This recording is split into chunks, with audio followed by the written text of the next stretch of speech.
Before history had names, the world had monsters. Long before gods were worshipped and empires rose, ancient humans whispered of creatures that ruled the skies, haunted the seas, and guarded the borders of life and death. Dragons, giants, serpents, demons, these were not fairy tales, but humanity's first attempts to understand a wild and dangerous world.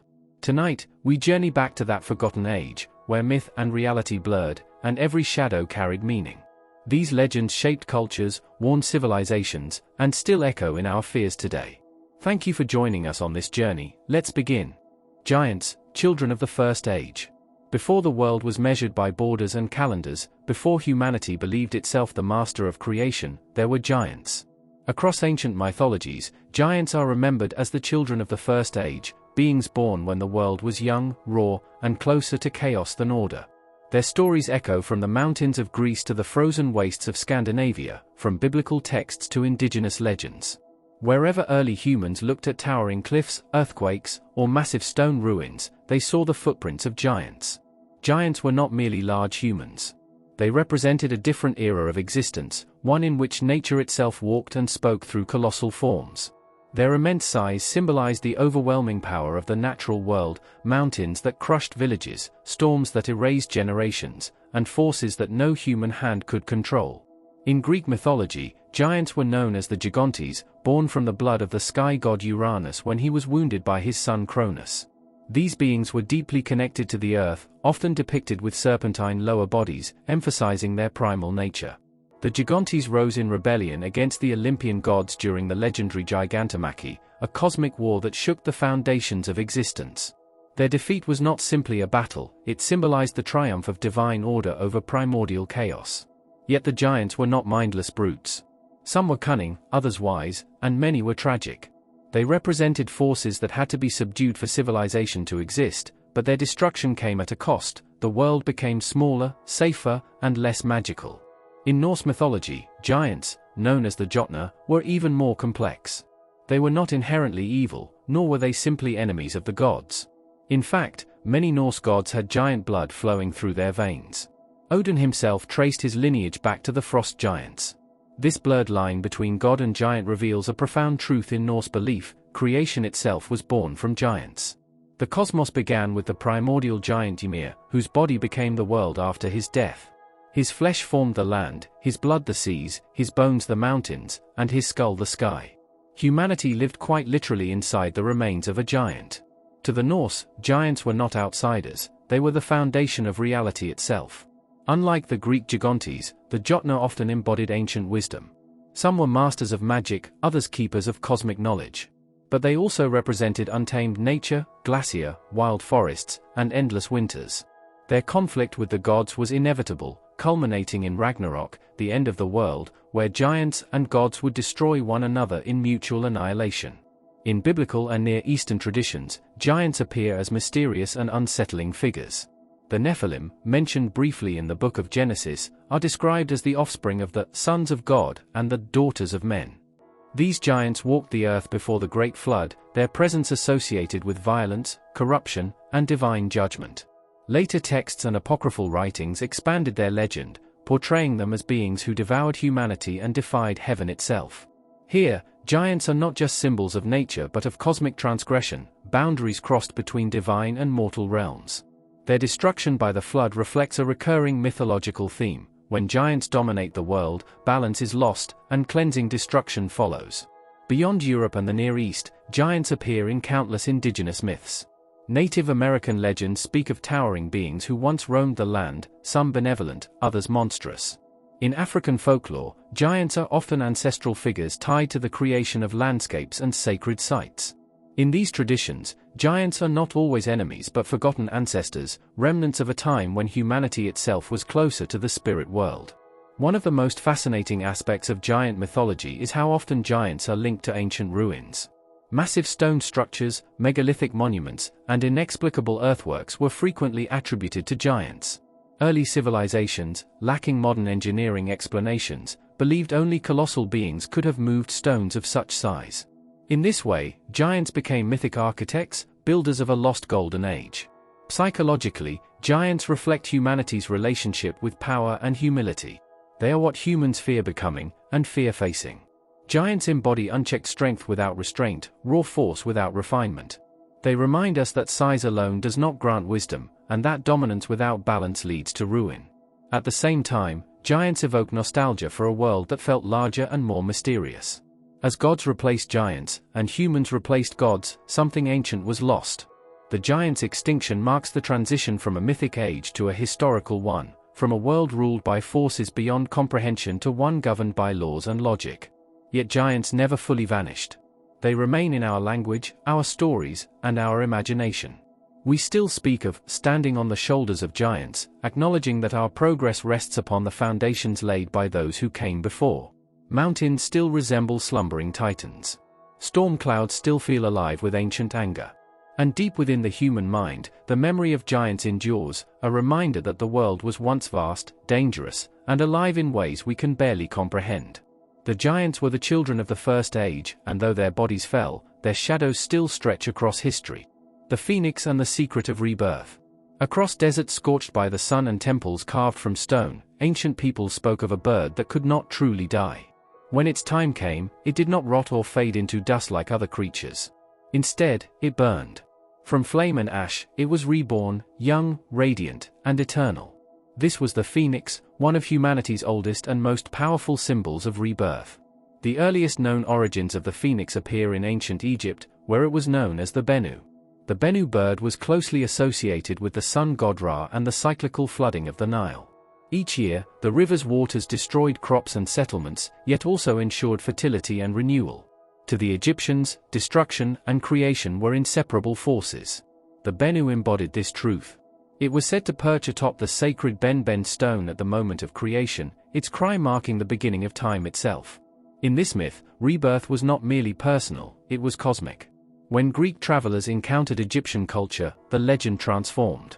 Greek writers such as Herodotus described the phoenix as a magnificent bird with crimson and gold feathers that lived for hundreds of years. At the end of its lifespan, it constructed a nest of aromatic woods, myrrh, frankincense, and cinnamon, and ignited it. From the ashes, a new phoenix emerged, destined to repeat the cycle. This story fascinated the Greek world because it challenged the finality of death, offering a vision of immortality not through escape, but through transformation. Unlike dragons or demons, the phoenix was not feared. It was revered. It did not attack humanity or guard forbidden realms. Instead, it served as a teacher, silently demonstrating that endings were illusions. To witness a phoenix was considered an omen of renewal, the dawn of a new age, or the rise of a just ruler. Roman emperors later adopted the phoenix as a political symbol, using it to represent the eternal nature of the empire itself, an irony not lost to history. But the phoenix was never just a literal creature. Across cultures, it functioned as symbolic language, expressing truths that were difficult to articulate directly. Fire, after all, is a paradox. It destroys, yet it also purifies. It reduces complexity to simplicity. Ancient alchemists would later adopt the phoenix as an emblem of the great work, the spiritual process by which the self is broken down and refined into something higher. To be reborn, one must first be consumed. This idea appears repeatedly in religious traditions. Early Christian thinkers interpreted the phoenix as a metaphor for resurrection, seeing in its cycle a reflection of Christ's death and rebirth. In Eastern traditions, similar firebirds symbolized enlightenment achieved through suffering and discipline. Though the names changed, the message remained consistent: true renewal requires sacrifice. Psychologically, the phoenix reflects humanity's deep need to believe that pain has meaning. Ancient life was harsh, plague, famine, war, and natural disaster were constant companions. The phoenix offered reassurance that devastation was not random cruelty but part of a greater cycle. What burned away was not lost, it was transformed. In this sense, the phoenix was not only a mythical creature, but a survival mechanism for the human spirit. Interestingly, phoenix-like beings appear in multiple cultures independent of direct contact. In Persian mythology, the simar was a vast, wise bird associated with healing and renewal. In Chinese tradition, the fenghuang symbolized harmony, balance, and the union of yin and yang. Unlike the Western phoenix, the fenghuang was not always associated with fire, yet it represented cyclical order and moral renewal. These parallels suggest that the idea of rebirth is not borrowed, it is universal. Why does this myth persist so powerfully, even in the modern world? Because the phoenix speaks to an experience every human shares: loss followed by change. Civilizations collapse and rise again. Individuals endure trauma and emerge altered. Even nature itself follows this pattern: forests burn, then return greener than before. The Phoenix myth gives narrative shape to this reality, turning chaos into purpose. In modern storytelling, the Phoenix continues to evolve. It appears in fantasy novels, films, and video games as a creature of immense power, often tied to themes of destiny and sacrifice. Yet even when stripped of its ancient religious context, the core meaning remains intact. The Phoenix is not about avoiding death, it is about embracing transformation. Perhaps the most important lesson of the Phoenix is that rebirth is not comfortable. Fire is not gentle. The myth does not promise painless renewal. Instead, it teaches that growth demands surrender. The old self must be reduced to ash so that something new can rise. This is why the Phoenix has endured while countless other mythical creatures have faded into obscurity. It speaks a truth that remains as relevant now as it was thousands of years ago. In the end, the Phoenix is not merely a bird of flame. It is a mirror.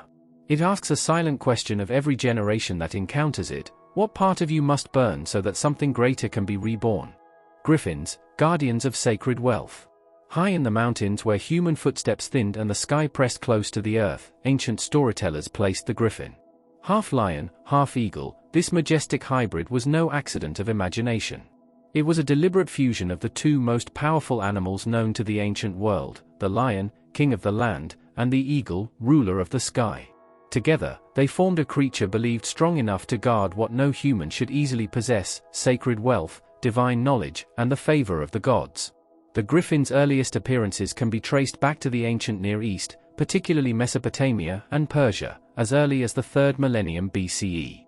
From there, the legend traveled west into Greece and north into Scythian territories. Wherever it appeared, the griffin served the same role: sentinel of the forbidden, protector of treasures that belonged not to kings, but to the divine order itself. Unlike dragons, which often hoarded wealth out of greed, griffins guarded treasure as a sacred duty. Ancient Greeks believed griffins protected vast gold deposits in the far northern mountains, regions beyond the reach of civilization, where the earth itself was said to bleed riches. Herodotus wrote of these distant lands and the one-eyed Arimaspians who dared to steal gold from griffins, only to be violently repelled. Whether these tales were metaphor or memory, they reinforced a powerful idea: wealth without wisdom invites destruction. The association between griffins and gold may have had a practical origin. In the Scythian steppes near the Altai Mountains, fossilized dinosaur bones, particularly those of Protoceratops, were often found near gold deposits. To ancient miners, these skeletal remains resembled enormous beaked beasts with 4 legs, frozen in stone as if slain while guarding the earth's riches. Over generations, these discoveries may have evolved into the image of the griffin, a fearsome, vigilant creature eternally bound to hidden treasure. Symbolically, the griffin embodied balance. The eagle's head represented vigilance, divine sight, and the heavens. The lion's body symbolized strength, courage, and earthly power. Together, they formed a bridge between heaven and earth, a living threshold guardian.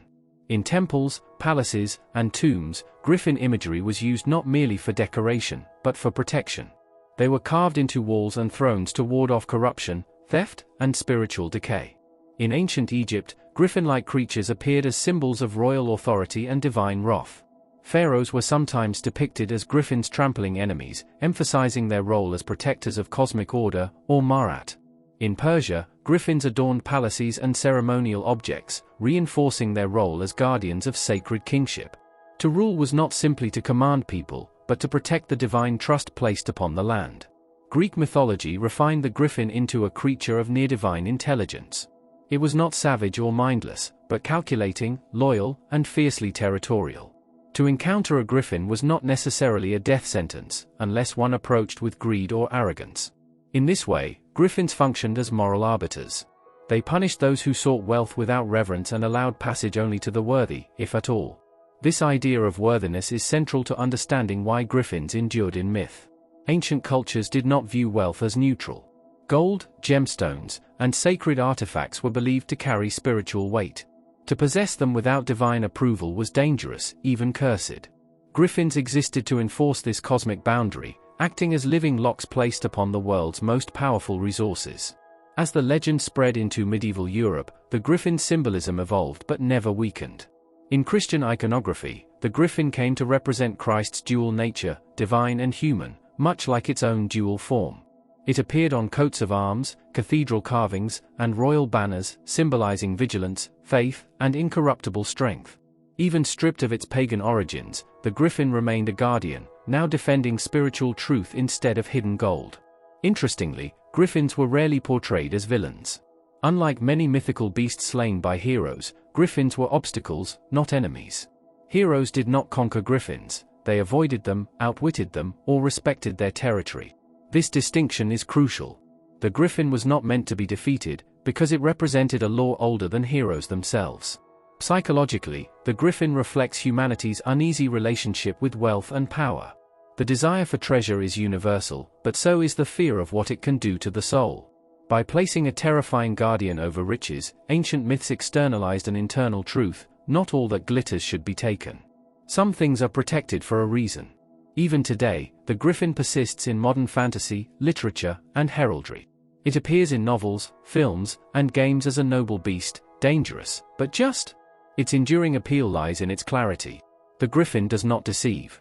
It stands, watches, and waits. If you cross the line, it acts.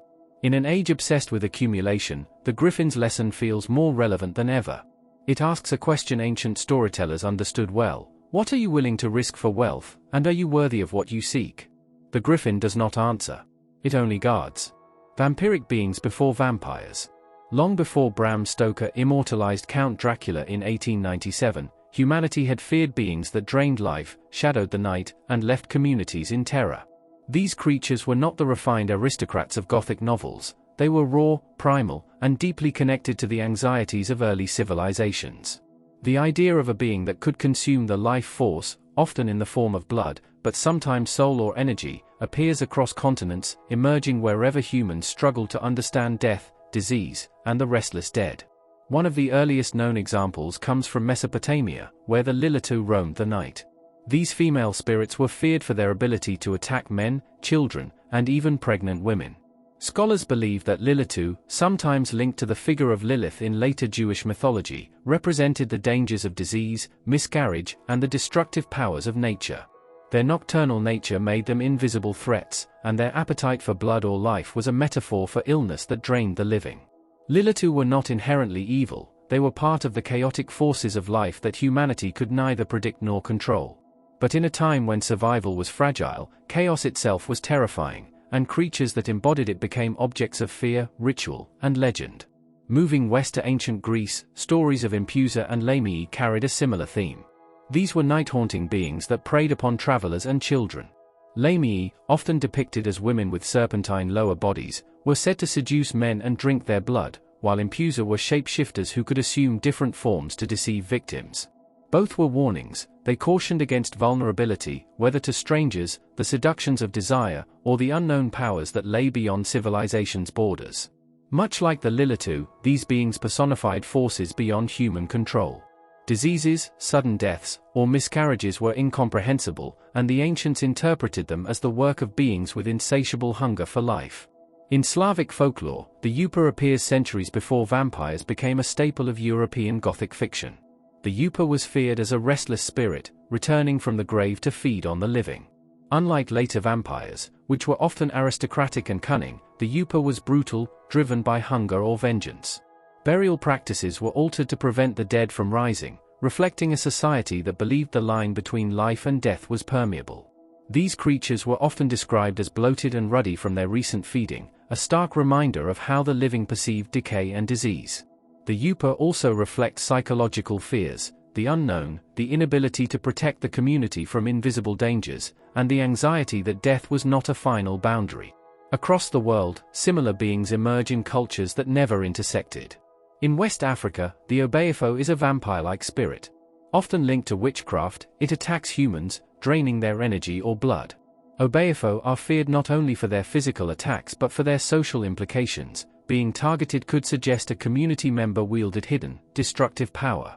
In a sense, these myths regulate social behavior, offering explanations for illness, sudden death, and misfortune that appear beyond human control.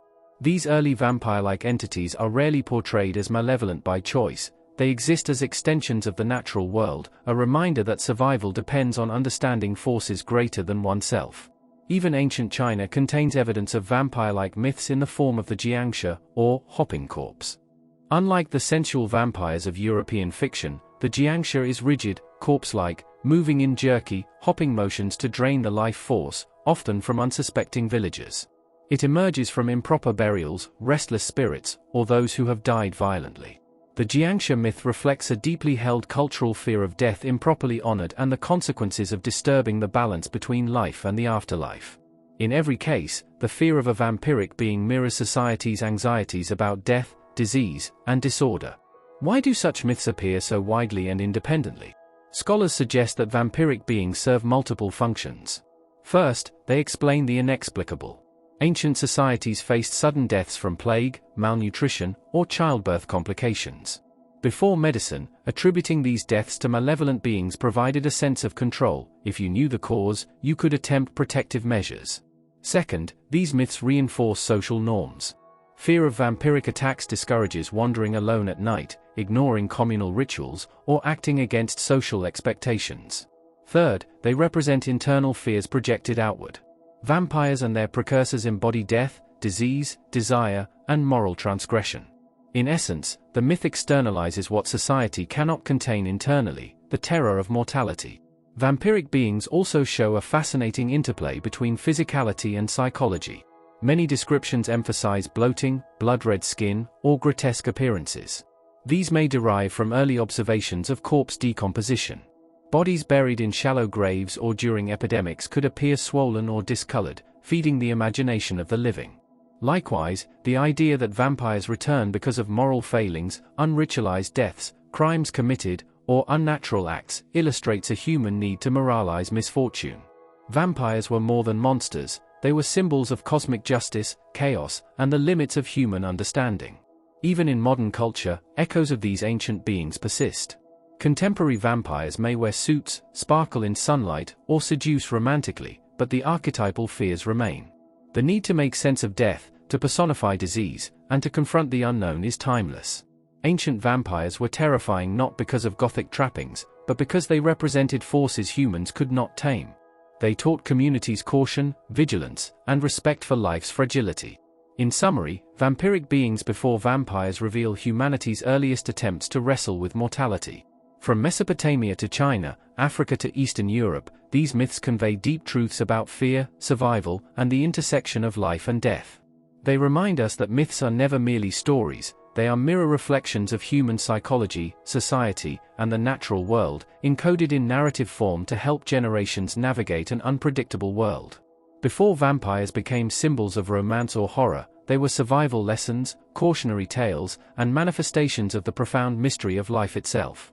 Shapeshifters and the fear of the unknown self. Throughout human history, shapeshifters have haunted our collective imagination. They occupy a liminal space, beings caught between worlds, neither fully human nor fully animal, neither wholly mortal nor entirely divine.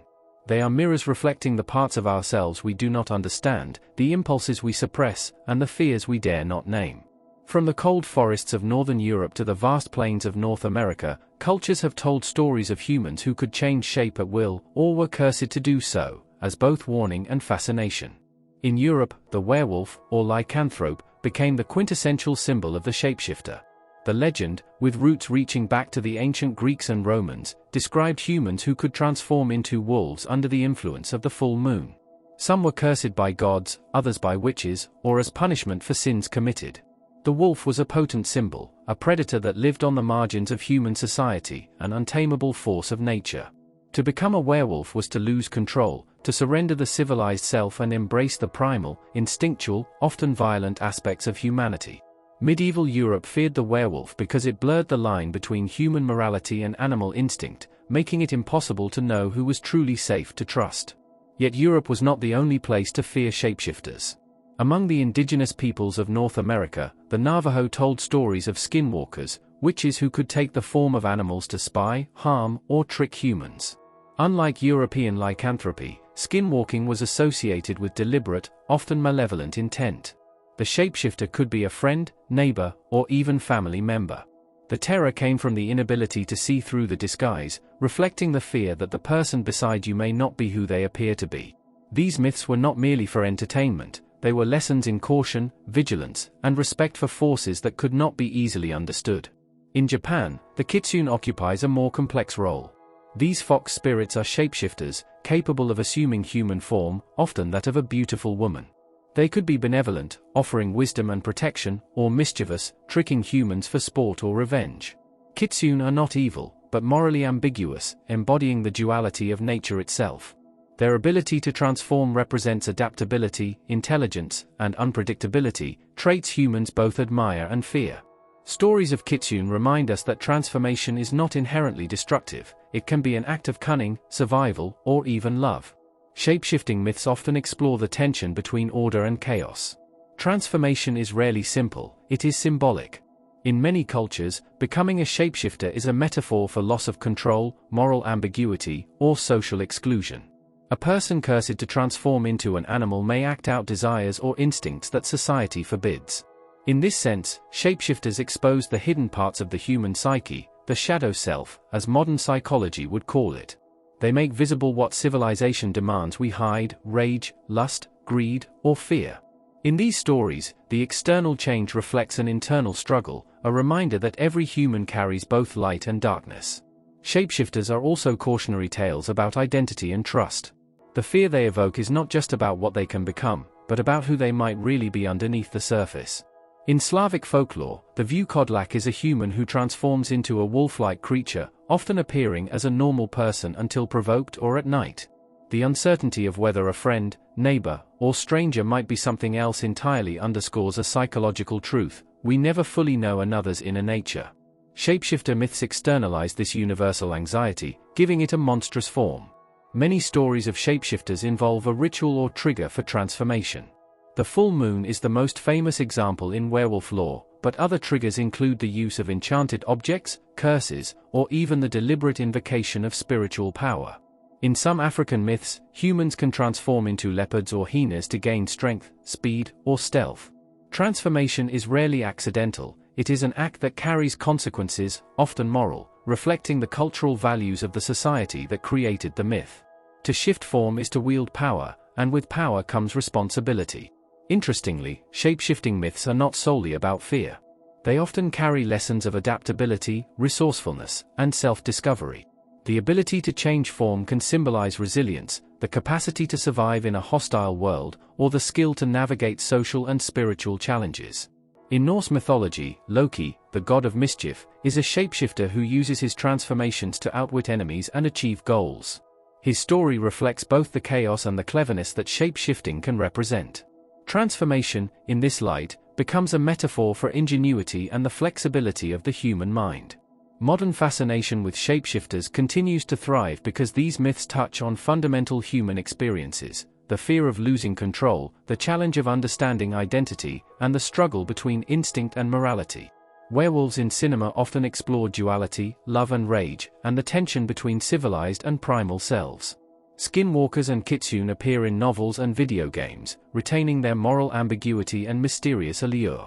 These creatures endure because they resonate with something timeless: the fear and fascination of the unknown self, the part of each human that might lurk just beneath the surface, waiting for circumstance or desire to awaken it.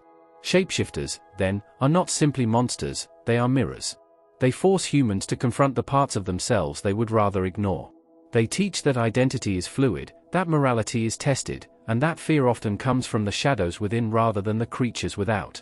In every culture, in every era, shapeshifters have reminded humanity that the line between self and other is thin, and that sometimes the most dangerous transformations are the ones within our own hearts. In the end, shapeshifters are enduring symbols of both terror and revelation. They embody the mystery of the human psyche, the unpredictability of nature, and the fragile boundaries that separate civilization from chaos. They haunt forests, rivers, and imagination alike because they are not just stories, they are reflections of what it means to be human. In facing shapeshifters, we face ourselves. Merfolk and the Call of the Deep. The oceans, vast and unending, have always been among humanity's greatest mysteries. Unlike the land, where humans could build and cultivate, the sea offered no firm ground, no walls, no safety. To the ancients, the deep waters were alive, breathing with power beyond human control.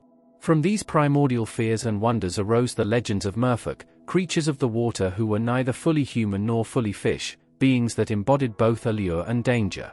Merfolk appear in nearly every seafaring culture, yet each civilization shaped them in ways that reflected its environment, values, and anxieties. In ancient Greece, the sirens were perhaps the most famous aquatic seductresses. Not merely fish-like, these beings possessed the haunting power of song. Sailors, lured by their voices, would steer their ships onto jagged rocks, meeting a swift death. The sirens were more than monsters, they symbolized the irresistible yet destructive allure of the unknown. They were a warning to those who underestimated the sea's power or overestimated their own skill. In contrast, in Norse mythology, Merfolk often appeared as half-goofer, enormous sea monsters whose size was almost inconceivable. These creatures could swallow ships whole, and their appearances in stories were often omens of impending disaster. Unlike the seduction of sirens, these beings embodied the raw, unrelenting force of nature, a reminder that the ocean could not be tamed. To the Norse, who relied on the sea for trade and exploration, these myths were practical warnings: respect the water, or it will destroy you. Across the Mediterranean, mermaids, with their fish tails and human torsos, became symbols of both danger and desire. Ancient fishermen told tales of mermaids appearing at dusk, combing their hair with golden combs, their voices filled with sorrow or longing. These stories often mirrored human emotions: the pain of separation, the longing for the unknown, or the irresistible pull of temptation. In some cultures, mermaids could be benevolent, granting fishermen protection if treated with respect, revealing that these myths were not simply warnings but also moral tales about conduct, respect, and balance. The influence of Merfolk extended far beyond Europe. In Japan, ninjo, fish-like creatures with human faces, were believed to bring misfortune when caught. Tales describe villagers who discovered ninjo washed ashore. Consuming the flesh of these creatures could grant longevity, but the act often brought calamity upon the community. The duality of blessing and curse reflects a recurring theme in Merfolk legends: the idea that the unknown holds both potential and peril. In a world governed by forces humans could not control, the sea became a moral landscape, populated by beings that rewarded prudence and punished arrogance. Similarly, in West African coastal traditions, water spirits such as Mummy Water emerged as embodiments of both beauty and danger. Often depicted as mermaid-like, she could bestow wealth, wisdom, and fertility, but those who disrespected her faced misfortune or madness. Mummy Water's stories reveal a deeply spiritual understanding of water, not merely as a physical resource, but as a liminal space connecting the material and spiritual worlds. To honor water was to honor life itself. To ignore its mysteries was to court chaos. Merfolk myths also illustrate humanity's enduring fascination with hybridity, the combination of human and animal, land and water, the known and the unknowable. The dual nature of Merfolk represents a bridge between human civilization and the natural world. Their beauty, intelligence, and sometimes cruelty reflect human desires and fears projected onto the ocean. In some accounts, mermaids could teach humans to swim or navigate storms. In others, they were harbingers of shipwrecks, embodying the sea's indifference to human life. In literary history, Merfolk evolved yet retained the symbolic essence of the myths. The Little Mermaid of Hans Christian Andersen transformed the mermaid into a tragic figure, longing for humanity while remaining tied to her oceanic origins. Andersen's tale retains the warning of sacrifice and danger while also exploring empathy and longing, a reflection of evolving cultural values while still honoring the archetype.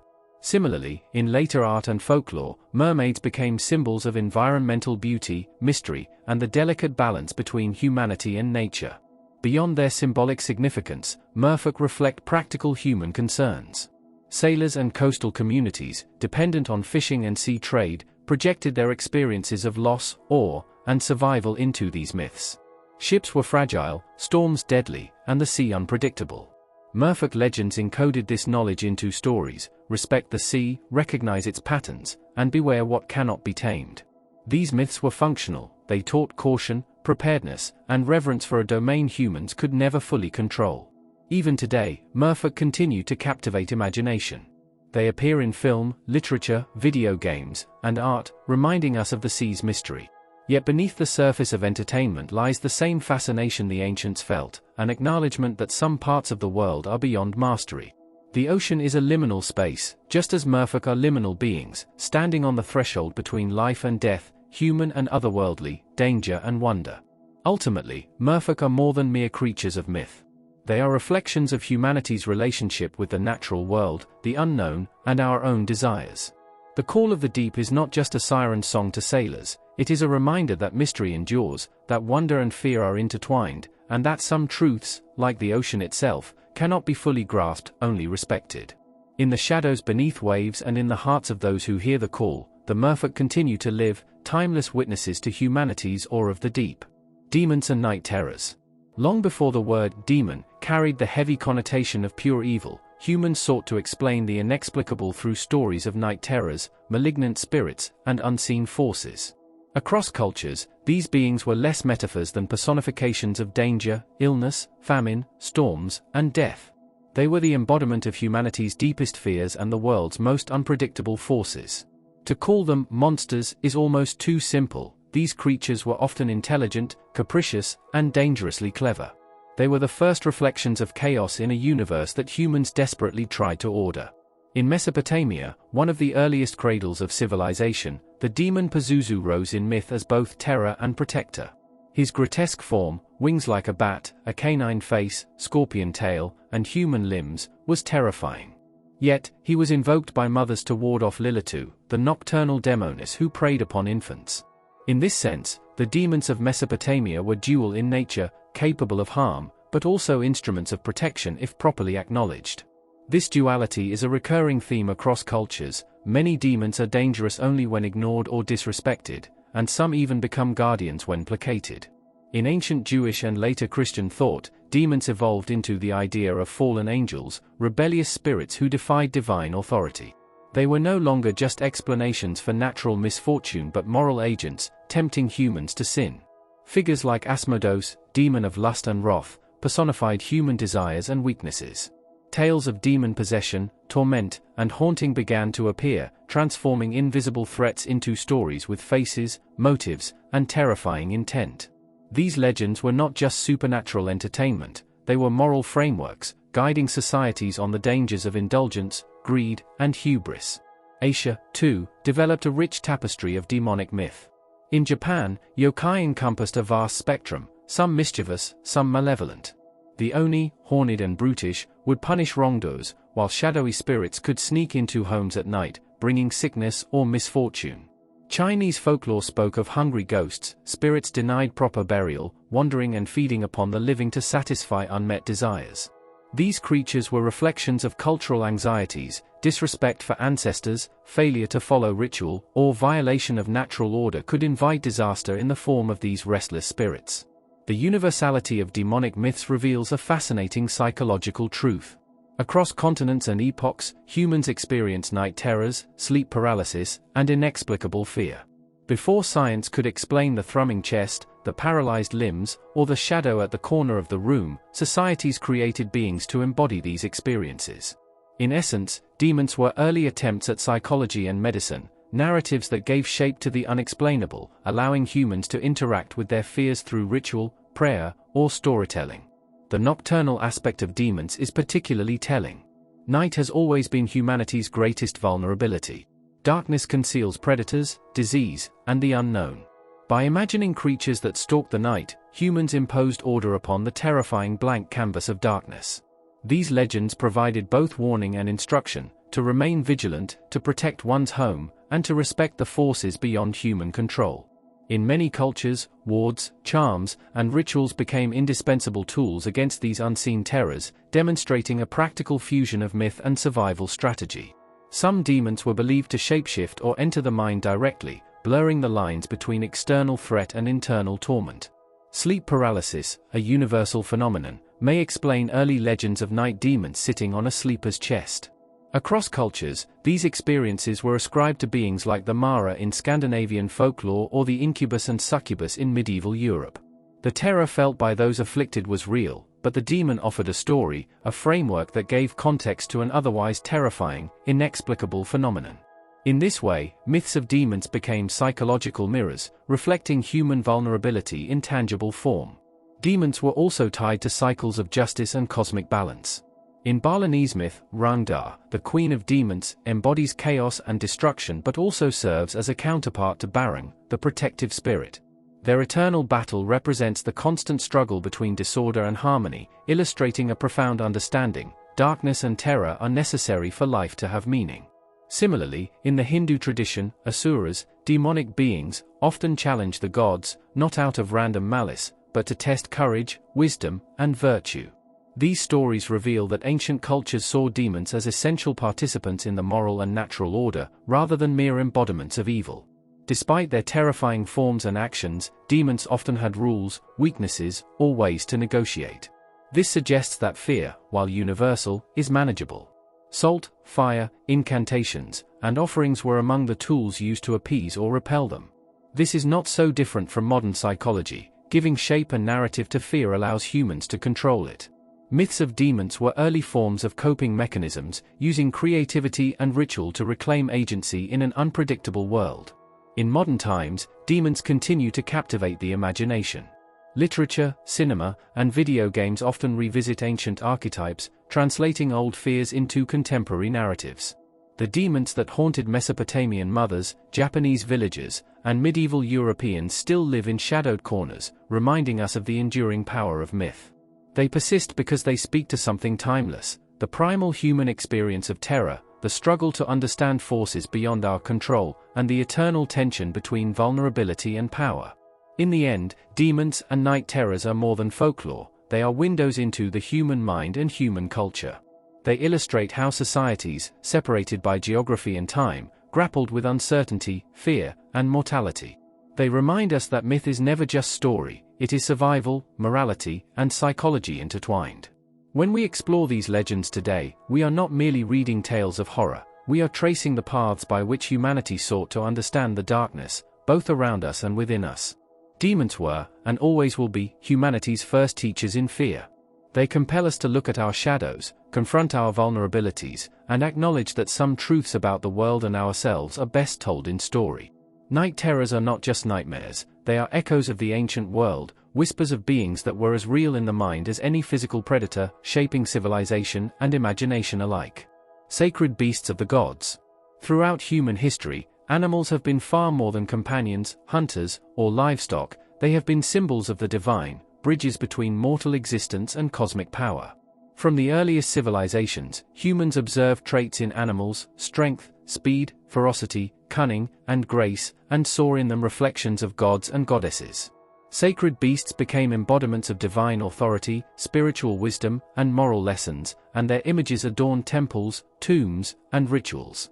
These creatures were not merely decorative, they were living symbols, carrying the prayers, fears, and aspirations of entire cultures. The falcon of the sky, Horus and divine vision. Perhaps no creature was more venerated than the falcon in ancient Egypt. The god Horus, often depicted with the head of a falcon, symbolized the sky, kingship, and divine protection. His sharp eyes, able to survey the land from above, represented perception and foresight, reminding pharaohs that their rule was both guided and watched by higher powers. The falcon was not merely a bird, it was the embodiment of celestial authority. Temples dedicated to Horus often included live falcons or depictions carved in stone, emphasizing the continuity between natural world, divine order, and human governance. Jackals and the threshold of death, Anubis and the necropolis. While the falcon watched the skies, the jackal roamed the realm of the dead. Anubis, the Egyptian god of embalming, and the necropolis, bore the sleek head of a jackal. Jackals were often seen scavenging near tombs, which made them both feared and respected. By associating Anubis with this animal, the Egyptians acknowledged death as a natural, necessary part of life. The jackal's vigilance mirrored the god's role as protector of graves, ensuring that the soul's journey to the afterlife remained intact.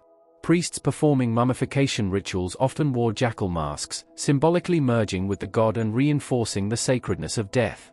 Lions, strength, courage, and the solar force. In many ancient cultures, lions were regarded as royal guardians. In Egypt, the lioness goddess Sekhmet embodied war, power, and the destructive energy of the sun. Her ferocity protected the pharaoh and the land from enemies, both mortal and supernatural. Across Mesopotamia, lions frequently appeared at the entrances of palaces and temples, serving as stone guardians against chaos. The image of the lion as a protector, a force of divine justice, illustrates a universal idea, that some animals carry the raw qualities humans venerate and aspire to emulate. Serpents, guardians of knowledge and eternity. While lions and falcons were admired for their visible strength, serpents symbolized the mysterious and eternal. In Mesopotamian myth, the serpent appears as both a harbinger of chaos and a keeper of wisdom. The Greek caduceus, entwined by snakes, represented divine guidance and healing, while in Egypt, the uraeus, a cobra worn on the pharaoh's crown, was a mark of divine authority, protection, and the continuity of life. Serpents embody duality, danger and protection, death and regeneration, reminding mortals that the divine often operates in complex, paradoxical ways. Sacred cattle and the fertile earth. Cows and bulls were universally sacred, representing fertility, abundance, and sustenance. In Egypt, the goddess Hathor appeared as a cow or cow-headed woman, embodying motherhood, music, and joy. In Hindu tradition, cows are venerated as keepers of life and nourishment, central to both spiritual and material well-being. Bulls in Mesopotamia and Crete symbolize strength, virility, and cosmic order. The Cretan bull, central to the myth of the Minotaur, was both revered and feared. Through these animals, ancient peoples acknowledged the interdependence between humans, nature, and divine providence. Cats, guardians of home and spirit. Cats, though smaller and less formidable than lions, held immense spiritual significance in Egypt. Beloved for their agility and mysterious presence, cats were associated with the goddess Bastet, protector of the home, fertility, and childbirth. Her worship illustrates the idea that divinity need not be colossal to be sacred. Sometimes, it resides in the quiet, graceful, and vigilant forms that guard daily life. Killing a cat was considered a grave crime, reflecting both reverence and fear. The spiritual and the practical were inseparable. Birds, fish, and lesser-known sacred beasts. Beyond lions, falcons, and cats, ancient peoples revered a vast menagerie of creatures. The ibis, sacred to Thoth, symbolized wisdom and the written word. Sacred fish in Mesopotamia were believed to carry messages from gods of rivers and oceans. Even insects, like the scarab beetle, represented rebirth and eternal cycles. Each creature reflected a unique divine attribute, reinforcing the idea that the natural world was a mirror of cosmic order. Symbolism, ritual, and moral lessons. Sacred beasts were never mere decoration, they were living teachers. Temples often included statues, carvings, or live animals, ensuring that humans constantly witnessed and interacted with divine qualities. The lion taught courage, the jackal vigilance, the falcon vision, the serpent wisdom. These animals embodied ethical and spiritual lessons, guiding behavior and reinforcing societal norms. The human-animal connection was both symbolic and practical, protective, educational, and profoundly spiritual. Even as civilizations fell and the worship of specific gods faded, the symbolism of sacred beasts endured. Lions, eagles, snakes, and cats continue to appear in art, literature, and popular culture. Modern storytelling, films, video games, and literature often draws directly from these ancient associations. The sacred animals of the past remind us that humans have always looked to the natural world not only for survival but for meaning, inspiration, and connection with forces greater than themselves. Sacred beasts are the silent witnesses of human history, guardians of temples and tombs, symbols of divine authority, and embodiments of traits we strive to emulate.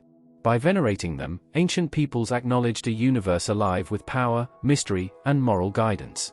They remind us that the line between the human and the divine is often drawn in fur, feather, scale, and claw, and that the lessons carried by these creatures remain with us today.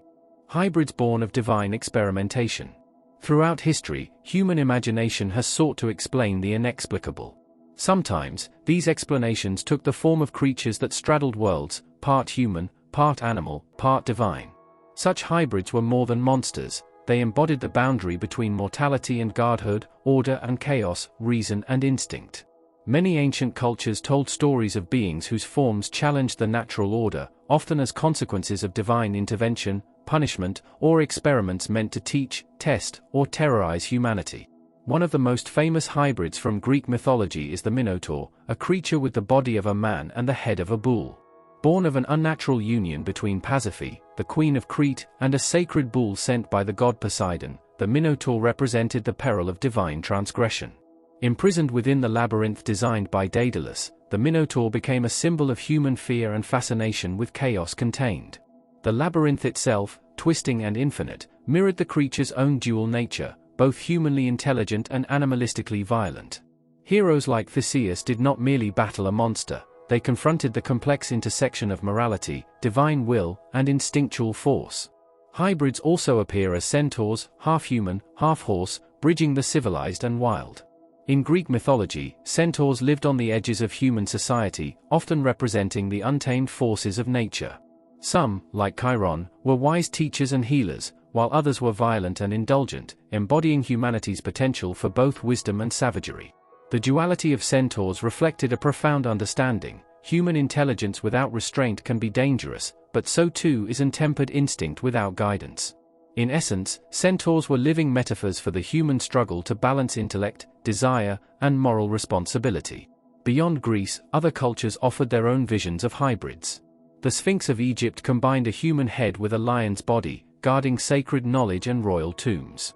Its Greek counterpart became a more sinister figure, presenting riddles that challenged travelers and devoured those who failed to answer correctly. The Sphinx represents not just divine experimentation, but the intellectual hybridization of human and divine knowledge. Its presence reminds us that hybrid creatures were often metaphors. They were more than physical beings, they were the embodiment of complex ideas, moral tests, and cosmic law. In Mesopotamia, hybrid creatures also had divine or semi-divine roles. The Lamassu, with the body of a bull or lion, wings of an eagle, and human head, guarded palaces and temples. Their form combined strength, speed, intelligence, and vigilance, attributes believed necessary to protect sacred spaces. Carved from stone, their intimidating size and intricate features served as both spiritual guardians and psychological deterrents, signaling to humans that the divine was both watchful and incomprehensibly powerful. Here, hybridity became a practical tool of civilization, a visible reminder that humanity's reach must respect boundaries ordained by the gods. Hybrids were not always benevolent. In Hindu mythology, the Narasimha, a lion-headed avatar of Vishnu, emerged to slay a tyrant who could not be defeated by conventional means. This divine experiment, a half-human, half-lion form, allowed Vishnu to circumvent cosmic loopholes and restore justice. Similarly, in African mythologies, trickster beings sometimes appeared as hybrids, blending human cunning with animal instincts. These forms reinforced the idea that moral and spiritual lessons could be encoded in physical appearance. The hybrid body itself became a didactic tool, showing that law, order, and justice often require transcending the ordinary. Many hybrids also reflected humanity's fascination with limits and transformation. Shape-shifting hybrids, like certain Japanese yokai or Native American skinwalkers, embodied the potential for humans to cross the threshold of their own nature, often with dangerous or enlightening results. These stories highlighted the porous line between the human and the animal, the natural and the supernatural, the mortal and the divine. They often carried warnings, meddling with forces beyond comprehension, defying divine law, or attempting to claim powers meant only for gods could produce monstrous consequences. The recurring presence of hybrids across cultures underscores a universal theme. Humans are drawn to the liminal, the beings that exist between boundaries. Whether as moral lessons, protective symbols, or manifestations of chaos, hybrids served a dual purpose. They were both terrifying and instructive, meant to inspire awe, caution, and reflection. By embodying the extremes of nature, intellect, and morality in one form, hybrids functioned as living allegories, allowing humans to explore concepts too abstract or dangerous to confront directly. Even in modern culture, hybrids retain a powerful allure. Literature, film, and art continue to reimagine these creatures, from the Minotaur and Centaur to genetically engineered beings in science fiction. Their enduring presence attests to the human need to understand and personify the intersection of power, morality, and transformation. Hybrids are reminders that the boundaries we set, between human and animal, mortal and divine, known and unknown, are fragile, and that transgression, while perilous, often reveals deeper truths.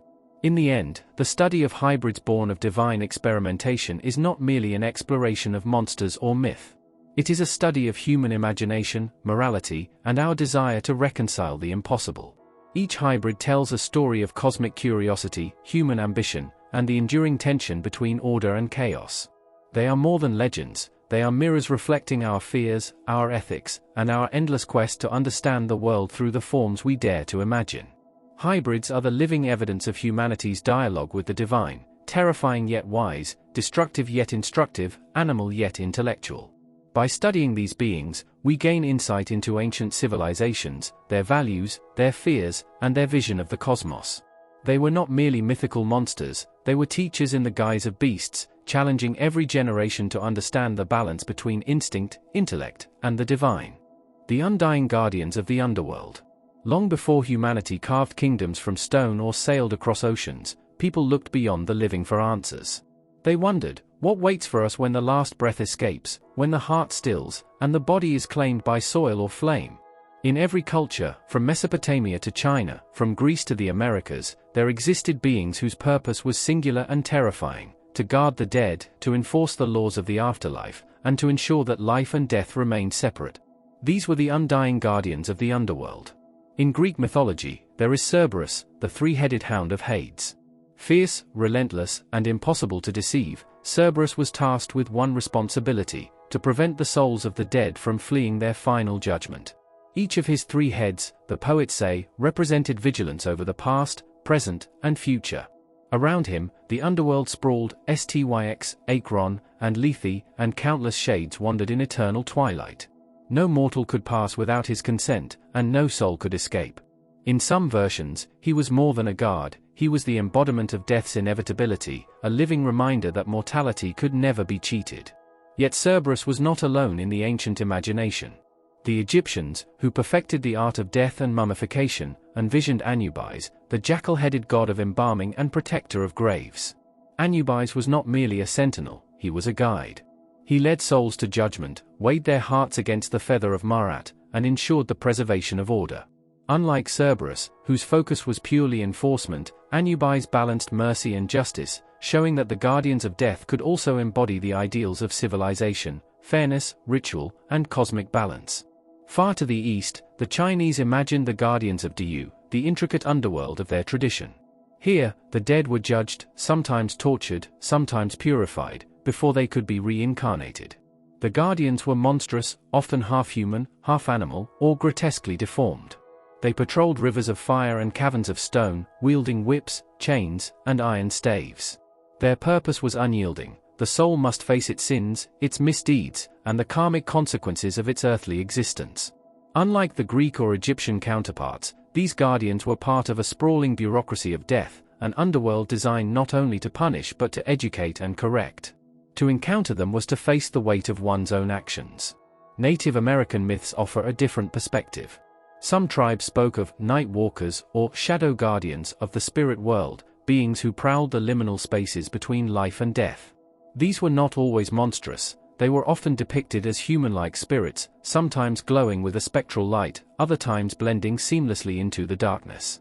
They were guides and testers, appearing in dreams, near rivers, or at burial sites, reminding the living that the dead are never entirely gone and that respect for ancestors was a sacred duty. In these myths, guardians were less about terror and more about maintaining the moral and spiritual fabric of the tribe. What unites these disparate myths is a simple truth: death, in the ancient mind, is not random. It is enforced, ordered, and policed by entities whose authority no mortal could challenge. Guardians exist to remind humanity of 2 things: the inevitability of mortality and the importance of moral and ritual order in life. To cheat death, to disrespect the cycle, was to risk angering the guardians, and in all traditions, angering them was never trivial.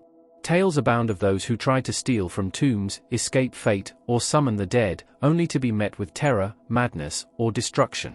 These stories served a purpose: to instill reverence for life, death, and the cosmic balance in between. The forms these guardians took often mirrored the fears and values of the culture that imagined them. Cerberus, with his multiple heads and unending vigilance, reflects the Greek appreciation for the inexorability of fate. Anubis, meticulous and solemn, represents the Egyptian reverence for order, ritual, and careful preparation for the afterlife.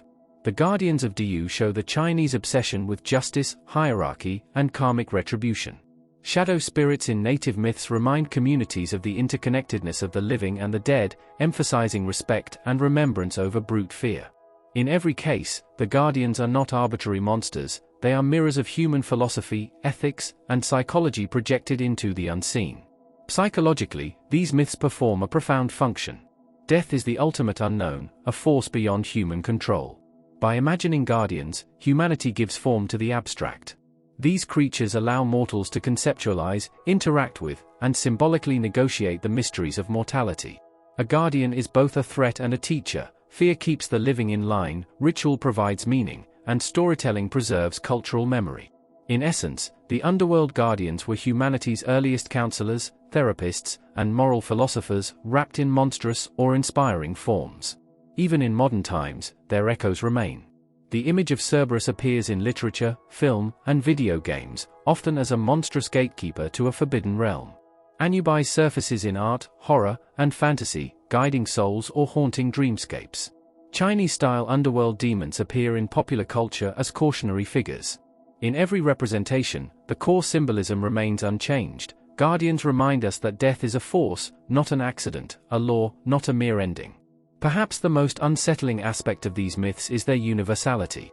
Across continents and epochs, humans, with no knowledge of one another, imagine the same archetype, a vigilant, terrifying, and often wise being standing at the threshold of death.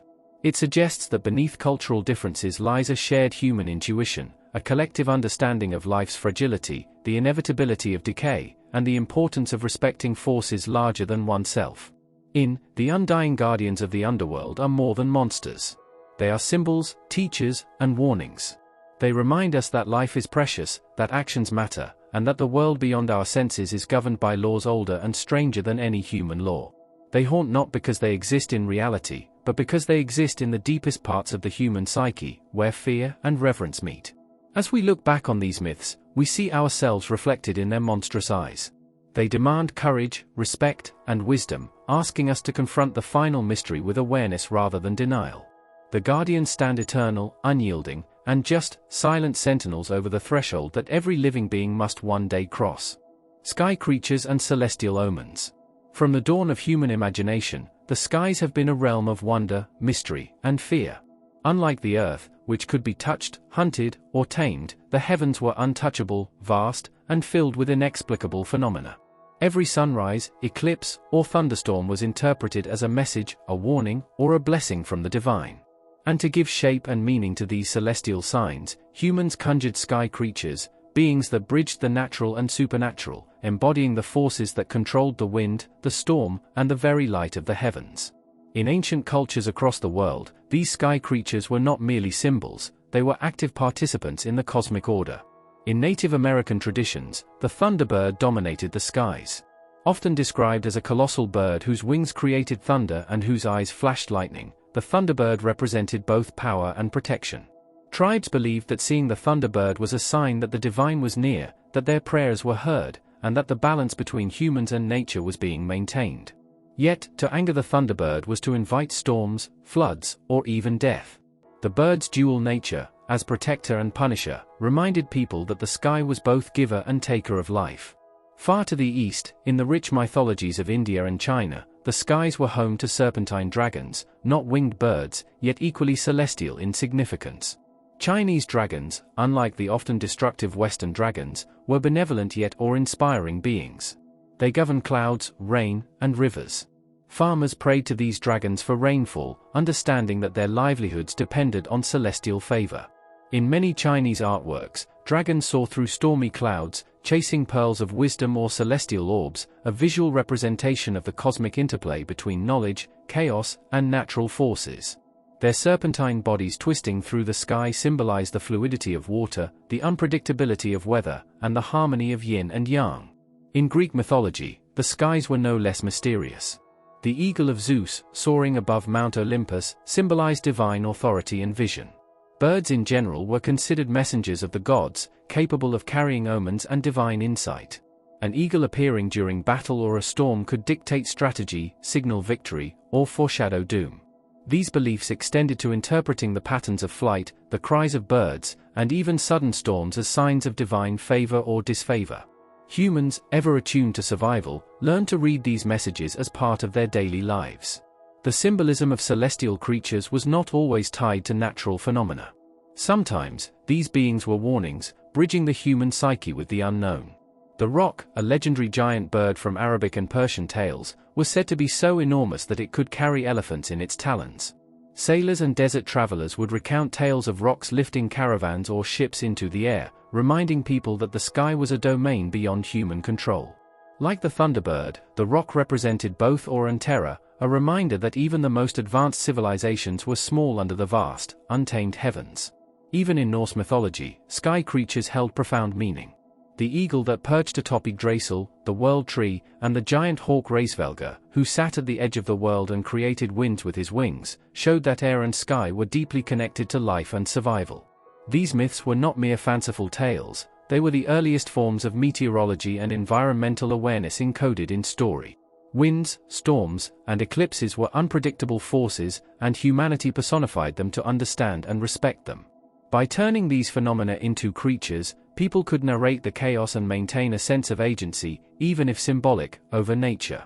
Sky creatures also often played the role of moral and spiritual teachers.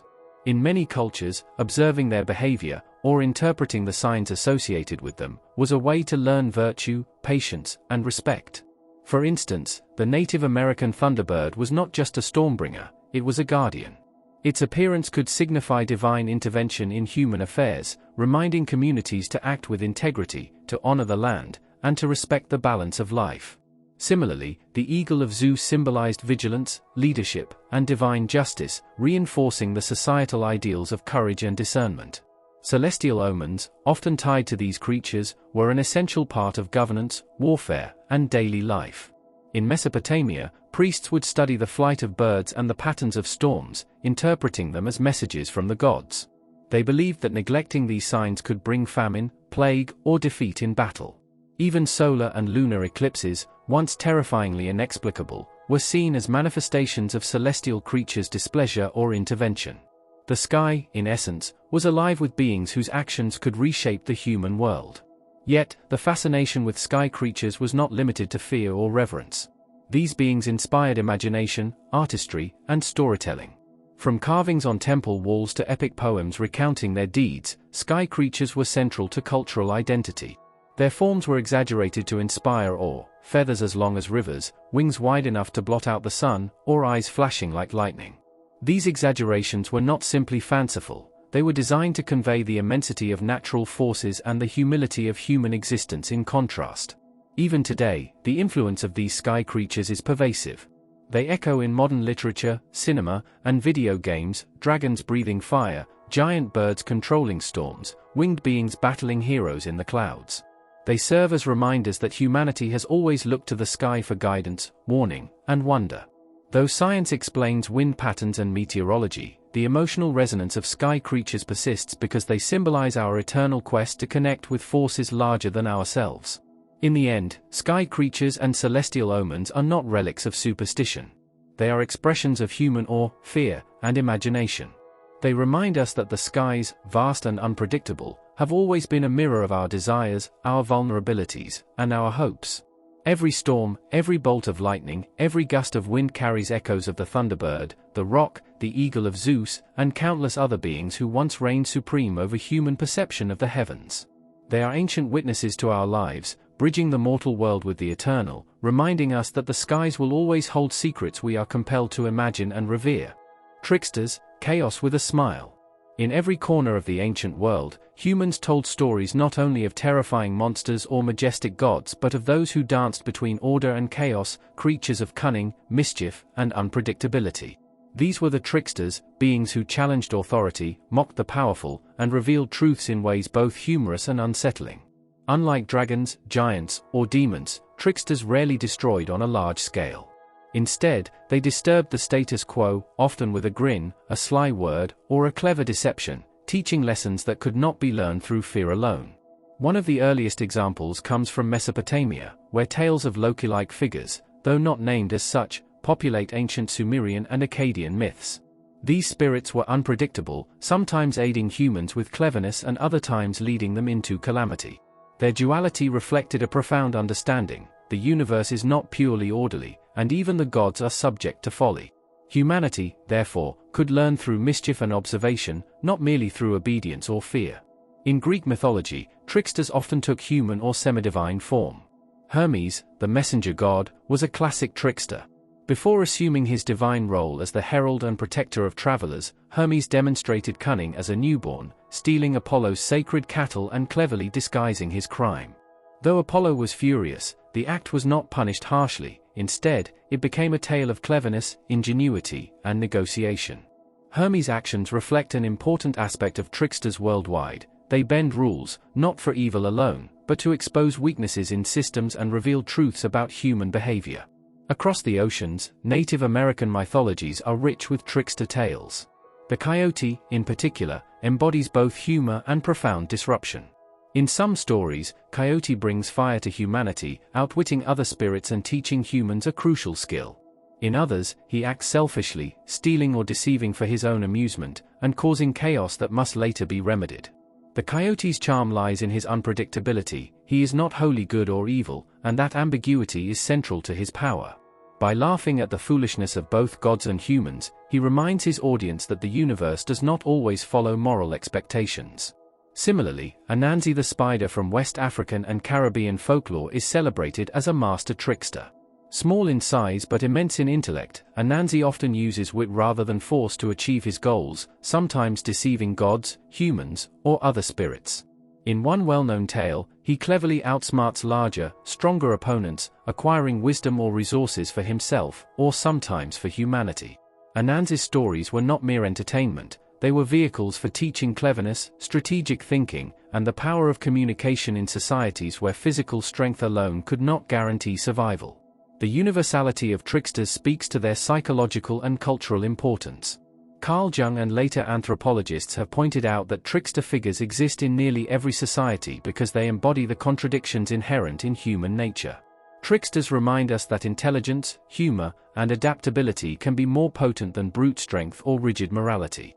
They also act as agents of change, breaking stagnant traditions and forcing communities to think creatively. Without the trickster, myths would be solely about punishment, triumph, and fear. There would be no laughter, no curiosity, no subtle lessons hidden behind riddles and deception. In Norse mythology, Loki exemplifies the trickster's duality. Sometimes aiding the gods, sometimes betraying them, Loki's actions catalyze many of the most dramatic events in the myths, including Ragnarok, the end of the gods. He embodies chaos itself, but his chaos is meaningful, serving as a mirror to the unpredictable forces of life. Loki's humor, cruelty, and cleverness intertwine, showing that disruption and creativity are inseparable. Tricksters like Loki do not merely exist to antagonize, they exist to provoke reflection, testing both gods and humans, and forcing adaptation. Tricksters also teach lessons about limits and consequences. While their actions often produce positive outcomes, there are risks inherent in breaking the rules. Stories of tricksters frequently end with a twist. The trickster may be outwitted by another, punished by the divine, or face unintended consequences. This serves as a moral counterbalance. Cleverness and humor are valuable, but hubris or unchecked selfishness can backfire. Tricksters, therefore, exist in the liminal space between chaos and order, highlighting the fine line between genius and folly. The appeal of tricksters extends into modern culture, where they remain powerful archetypes. From Shakespeare's Puck in A Midsummer Night's Dream to Loki in the Marvel Cinematic Universe, these figures resonate because they speak to the same human impulses as their ancient counterparts: the desire to laugh at authority, challenge the expected, and find creative solutions to complex problems. Even in contemporary folklore, video games, and literature, the trickster remains a figure that encourages reflection, laughter, and the questioning of norms. But beyond entertainment, tricksters also reveal something deeper about human psychology. They embody cognitive flexibility, the ability to adapt to new circumstances, think outside conventional rules, and see multiple sides of a problem.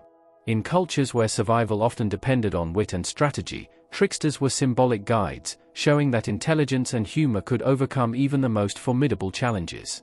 By celebrating cunning over force, these myths encode a kind of wisdom that is practical, psychological, and timeless. Tricksters occupy a unique place in the pantheon of ancient mythical creatures. Unlike dragons, giants, or serpents, their power lies not in physical dominance but in their intellect, humor, and capacity to challenge the established order.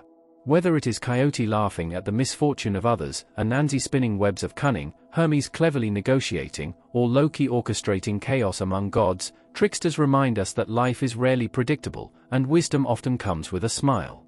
They teach that chaos is not inherently evil, and laughter is sometimes the most profound form of insight. These creatures are enduring because they speak directly to the human experience, We navigate a world of uncertainty, rules, and authority, and we do so best when we learn to think creatively, question assumptions, and, occasionally, laugh at the absurdity of it all. Tricksters are chaos with a smile, and in their mischief lies a reflection of ourselves. Night creatures and shadow myths. As the sun dipped below the horizon in ancient times, the world transformed. Daylight had kept most dangers at bay, but night brought a different kind of fear, a darkness that was not just the absence of light but a living, breathing presence. In every corner of the globe, humans whispered of creatures that emerged when the stars ruled the sky, entities that stalked the forests, haunted the villages, or waited just beyond the firelight. These were the night creatures, the beings of shadow myths, and their stories reveal both the imagination and anxieties of our ancestors. Night creatures were often shaped by the landscapes in which they were feared. In the dense forests of northern Europe, villagers told of the Shrat, a small, shadowy forest spirit that would steal into homes at night. Shrat were believed to feed not just on food but on dreams, leaving humans restless or plagued by vivid nightmares. These spirits embodied a natural truth: forests were dangerous at night, filled with predators, uneven terrain, and the unknown. By giving the darkness a shape, early humans could explain misfortune and caution one another against wandering alone. Similarly, in Japan, the yokai, a broad category of supernatural creatures, often appeared at night. Among them, the nopperabo, or faceless ghost, would approach travelers, appearing human at first before revealing a blank, featureless face. Its purpose was rarely violent, rather, it elicited fear and confusion, forcing witnesses to confront the unsettling possibility that appearances are deceptive, and that safety is never guaranteed once the sun sets. The nopperabo illustrates a profound truth about night creatures: many were not monsters in the modern sense but manifestations of psychological unease, a way to personify the unknown and unseen.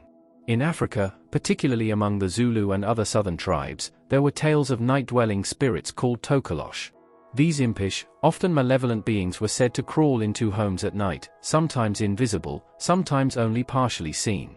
They could harm the sleeping or cause mischief, but they were also a cultural explanation for sudden illness, sleep paralysis, or unexplained deaths. Similarly, the Obeafo of West African lore was a vampiric spirit that moved silently in darkness, seeking the life essence of its victims. Night was dangerous, not just because of wild animals, but because human life itself seemed more fragile under the cover of darkness. The Americas had their own rich collection of night creatures. Among Native American tribes, the Wendigo or Wendigo of Algonquian folklore was a terrifying entity of winter nights. Often described as gaunt, shadowy, and cannibalistic, the Wendigo represented both natural scarcity and human greed. It was said to appear during the longest, coldest nights, when hunger and desperation pushed people toward madness. Like many night creatures, the Wendigo functioned as a warning: darkness, combined with isolation and desperation, could awaken the worst within both nature and humanity itself. The universality of night creatures is striking. Across continents, humans feared what they could not see. Shadows became filled with intention. Every rustle in the grass, every distant howl or creak, could be a creature of the night watching, waiting, judging. These myths were not merely entertainment, they were early psychology, survival guides encoded in stories. By attributing agency to darkness, people learned to respect it, to move cautiously, to remain vigilant. A child raised with tales of nocturnal spirits might think twice before wandering too far from the fire or straying from the village paths. But night creatures also reflected the human imagination at its most creative and symbolic. Some were terrifying, others were playful tricksters. In European folklore, the kobold could be helpful if respected but would sabotage a household if insulted. In the Americas, the Pukwudgie of Wampanoag legend could lure or scare humans, often testing the boundaries of behavior and morality. These beings were liminal, they existed at the threshold between the visible and invisible, the conscious and subconscious, the natural and supernatural. They were metaphors for the thin line humans walk in the dark, between caution and recklessness, reason and fear. Night creatures also shaped cultural rituals and practices. In some African traditions, families would place protective charms or objects near sleeping areas to ward off night spirits. In Japan, certain shrines and talismans were dedicated to preventing the intrusion of yokai during the night. European cultures used herbs, salt, or specific prayers to keep nocturnal entities at bay. These rituals were early forms of coping mechanisms, ways to assert control over the unknown, and to transform fear into action. In a time without electricity or modern medicine, these practices were powerful psychological tools. Perhaps the most enduring aspect of night creatures is their symbolic resonance in modern times. Vampires, werewolves, shadow demons, and ghosts can all trace their roots to these ancient nocturnal myths. Even sleep paralysis, a universal human experience, was once interpreted as a visit from a malevolent night entity. The darkness has remained a canvas for human fears and fascinations, and our ancestors understood intuitively that fear itself has power. By giving it form, they could interact with it, learn from it, and pass that knowledge along. Night creatures also served as mirrors of the human psyche. The dark forest outside the village could symbolize the unconscious mind, with its hidden thoughts, repressed desires, and latent fears. Shadow myths reminded humans that the unseen was not empty. Every night, the mind had to confront its own vulnerabilities and the unpredictability of the world. These stories taught resilience, self-awareness, and the necessity of preparation, turning abstract anxiety into narrative lessons. Finally, night creatures remind us that humanity's oldest fears are still with us. Though we now illuminate the night with electric lights, we still feel unease in darkness, still glance at shadows that move just beyond our vision, still shiver at stories of beings that cannot be seen but are somehow present. Ancient myths preserved these truths, encoded in monsters and spirits that were more than folklore. They were guides, warnings, and companions in the dark. The legacy of night creatures is a testament to the power of imagination and the universality of fear. From Shrat to yokai, Tokolosh to Wendigo, these beings remind us that our ancestors were deeply attuned to both the natural world and the human mind. Darkness was alive, and in learning to navigate it through stories, humanity learned something essential about survival, morality, and the mysteries of life itself. Monsters born from human sin. Throughout history, myths and legends have often framed monsters not merely as arbitrary threats, but as manifestations of human failure, vice, and transgression. These creatures embody the consequences of hubris, greed, lust, or cruelty, and their terrifying forms serve as warnings: defy the cosmic order, and the world, or your soul, will punish you. Unlike wild beasts or natural disasters, these monsters are intimately tied to morality, law, and the psychological landscape of humankind. They are mirrors of our sins, grotesque reflections of choices gone wrong, and enduring symbols of cautionary wisdom. Perhaps the most famous example comes from Greek mythology, where the Gorgon sisters, and particularly Medusa, were transformed into monsters as punishment for human misdeeds. Medusa, once a beautiful mortal woman, was violated by Poseidon in Athena's temple. In anger, Athena cursed her, her hair became a nest of venomous snakes, and anyone who gazed upon her eyes would turn to stone. Here, the myth is complex. Medusa embodies both victimhood and monstrous consequence, teaching the lesson that divine law is absolute and that moral transgression, even indirect, is fraught with danger. Her serpentine form has fascinated generations, inspiring fear, respect, and even empathy. She illustrates a recurring theme: monsters are rarely random, they emerge from human acts, or the gods' responses to them, intertwining morality and terror. Another striking example is the Minotaur of Crete, born from unnatural desire and defiance. King Minos prayed to Poseidon for a sign of divine favor, a bull from the sea. When the king failed to honor the god's gift and instead kept the bull for himself, Poseidon punished him indirectly. Minos' wife, Pasiphae, fell in love with the bull, resulting in the birth of the monstrous Minotaur, a creature half human and half bull. The labyrinth built to contain the Minotaur becomes a symbol of humanity's inability to reconcile sin with consequence. Every journey into the maze mirrors a journey into guilt, fear, and the intricate consequences of moral failure. The Minotaur is a warning that desire unchecked by morality can give birth to monsters beyond comprehension. Mesopotamian myths also feature monstrous consequences tied to human wrongdoing. Lilith, for instance, in some traditions, became a demon after rejecting subservience and leaving the Garden of Eden. While some view her as an early feminist figure, traditional texts depict her as a child stealer and night demon, a creature born from the defiance of prescribed moral roles. In this case, her transformation into a monster embodies the fears and social anxieties surrounding rebellion, especially in a society deeply invested in hierarchy and obedience. Here, the sin is both human and divine, blurring lines and raising uncomfortable questions about justice and power. In Christian and Jewish apocryphal texts, monsters are frequently tied to the sins of mortals. The Nephilim, described as the offspring of angels and human women, were often seen as giants whose corruption and violence destabilized the early world. Humanity's moral failings, coupled with divine beings crossing boundaries, produced offspring that were monstrous not only in size but in behavior, violent, lawless, and dangerous. The narrative communicates a recurring idea: when humans or celestial beings defy natural or divine law, the consequences take tangible, terrifying form.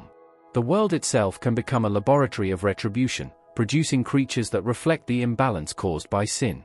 Even outside Western and Near Eastern traditions, monsters often emerge from moral or social transgression.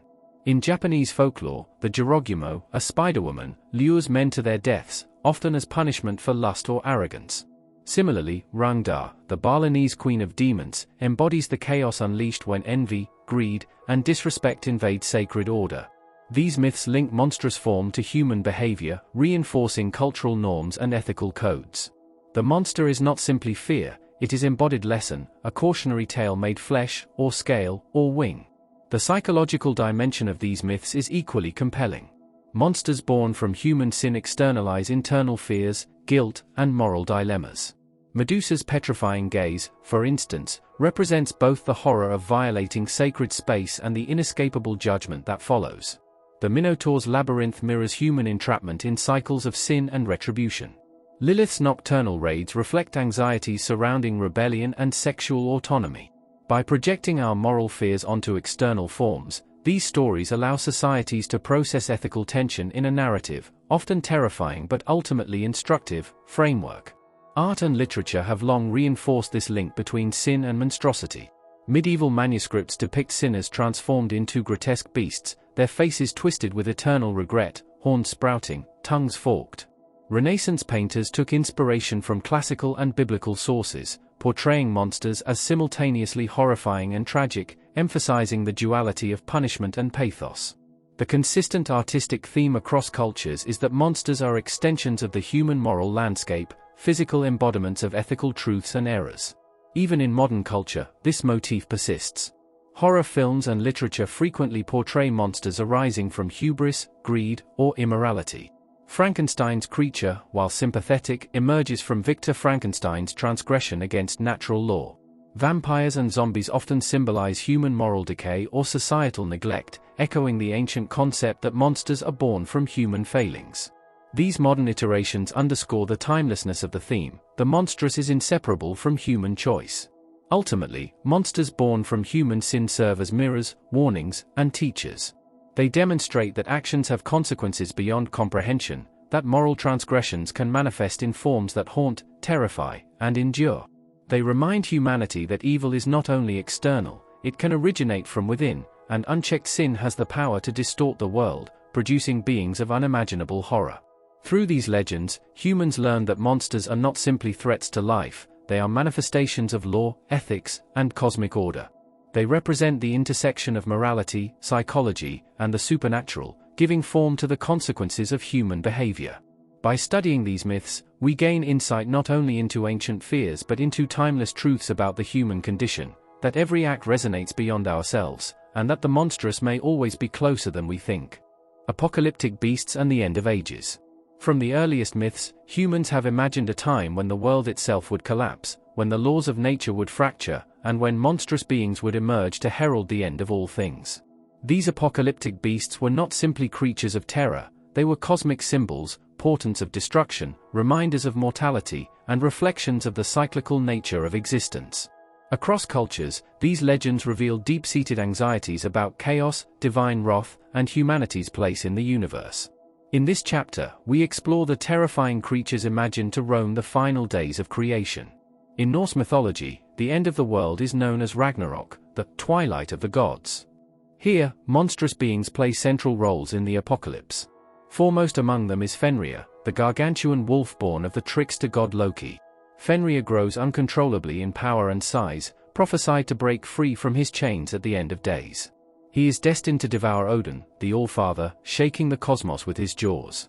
Alongside Fenrir, the serpent Jormungandr, another child of Loki, emerges from the ocean. Its massive form encircles the world, and when it releases its tail, the seas will rise and flood the lands, signaling chaos and destruction.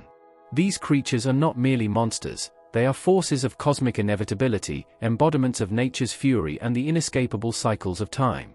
The beast of Revelation, or the apocalyptic beast, is central to Christian eschatology. In the Book of Revelation, this seven-headed, ten-horned creature rises from the sea, commanding nations and sowing chaos. Its terrifying visage combines animalistic power with symbolic authority, representing not just raw destruction but the corruption and hubris of human society.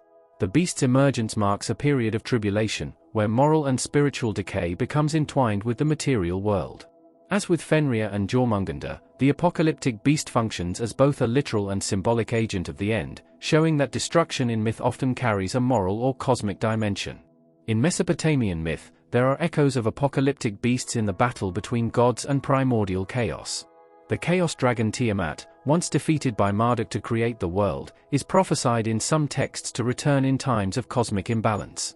Though not strictly an end-of-world myth in its original context, the symbolism of a monstrous primordial entity returning to undo creation closely mirrors the themes of apocalyptic beasts: destruction as a cleansing, terrifying force that resets the order of the cosmos. Even outside the Near East and Europe, other cultures imagine creatures that would appear at the end of time. In Hindu mythology, the Kalki avatar, the final incarnation of Vishnu, will arrive riding a fiery horse, armed to annihilate corrupt rulers and restore cosmic order. While Kalki is a heroic figure, the creatures of this apocalyptic age, described as demons, beasts, and chaos bringers, reflect the destructive forces that must be confronted before renewal is possible. Similarly, in Mesoamerican traditions, the end of the fifth sun is associated with celestial beasts and cataclysmic floods and earthquakes, suggesting that the world itself is a stage for cycles of destruction and rebirth. A recurring theme across these myths is that apocalyptic beasts are both destructive and transformative. They annihilate, yes, but they also prepare the way for a new order. Fenrir and Jormungandr, while agents of death and destruction, ensure the collapse of an old age, clearing the stage for renewal. In Revelation, the beast's reign of terror precedes the establishment of a new heaven and earth. In this way, apocalyptic creatures are rarely villains in the narrative sense. They are instruments of cosmic balance, reflecting humanity's understanding that destruction is inseparable from creation. The depiction of these beasts is often vividly horrifying, meant to evoke awe and fear. Fenrir's jaws are described as so vast that they could swallow mountains, and Jormungandr's mere writhing is said to churn the seas. The beast of Revelation has crowns upon its heads and blasphemous titles that amplify its alien majesty. Across cultures, artists and storytellers emphasize scale, power, and hybrid forms, mixing lion, serpent, dragon, and other elements, to communicate that these creatures operate on a level far beyond ordinary beings. Interestingly, apocalyptic beasts often carry moral or symbolic weight in addition to physical terror. The 7 heads and 10 horns of Revelation's beast, for example, are interpreted by scholars as representing empires, human pride, and systemic corruption. Fenrir and Jormungandr, children of Loki, reflect the consequences of hubris and deception in Norse cosmology. Even in myths without overt moral framing, the chaos unleashed by these creatures warns of natural and societal imbalance. They are as much metaphors as monsters, teaching that human survival depends on understanding and respecting cosmic order. Modern culture has continued to draw on these ancient myths. From colossal cinematic monsters in films to epic fantasy literature, the archetype of the apocalyptic beast endures. King Kong, Godzilla, and other titanic creatures echo Fenrir and Jormungandr in scale and destructive force, while retaining symbolic weight, humanity's hubris, nature's revenge, and the ever-present shadow of chaos. Even in gaming and comics, apocalyptic creatures are central to narratives of world-ending stakes, showing that these myths are not relics but living archetypes. Finally, the enduring fascination with apocalyptic beasts speaks to a deep human need to understand the end. Across time, these creatures have helped societies conceptualize mortality, destruction, and transformation. They externalize the fear of annihilation, allowing humanity to imagine, narrate, and ultimately cope with the unknowable. In a sense, the beasts are mirrors. In their monstrous forms, we confront the limits of life, the inevitability of change, and the potential for renewal. In every age, humans have imagined monsters capable of ending the world, yet these beasts never simply destroy. Though the world is mapped and the skies are named, the ancient creatures have never truly left us. They survive in our stories, our dreams, and the fears we cannot explain. Dragons still sleep beneath mountains, serpents still coil in the depths, and shadows still whisper the old names. These myths endure because they speak to something timeless within us, the part that remembers a world once alive with wonders and terror. Thank you for watching Ancient Mythical Creatures Legends. If these stories stirred something ancient in you, like, subscribe, and join us again, because the legends are never truly over.